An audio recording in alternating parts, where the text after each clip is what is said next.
In first case he is culpable. In second case he is incompetent. या home minister को मालूम ही नहीं था कि गोली चल रही है, उसका मतलब है कि he is incompetent. Supposedly brave home minister of India. Why is he not in the house? अगर कुछ नहीं किया, कोई ऑर्डर नहीं दिया, तो फिर बस सफाई दे दें कि मैंने ऑर्डर नहीं दिया.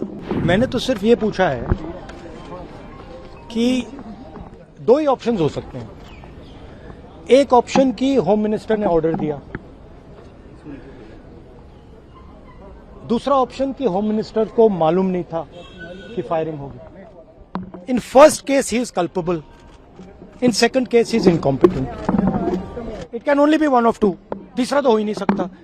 या होम मिनिस्टर को मालूम ही नहीं था कि गोली चल रही है, उसका मतलब है कि ही is incompetent. Otherwise he ordered it, in which case is culpable. मैं यही बोल रहा हूं, तीसरी बात तो ही नहीं. लॉजिक है ना. सर बीजेपी ये भी कह रही है कि मांग कर रहे हैं. हाँ, एंड देखिए, सदन में भी नहीं आए. Why is he not coming? Supposedly brave home minister of India. Why is he not in the house? If he is not done anything, if he is not done anything, अगर कुछ नहीं किया, कोई ऑर्डर नहीं दिया, तो फिर बस सफाई दे दें कि मैंने ऑर्डर नहीं दिया. एनीवे, नहीं, देखिए, मेन चीज है कि मेरा हक बनता है पार्लियामेंट में बोलने का, और ये मुझे हक दिया जाना चाहिए.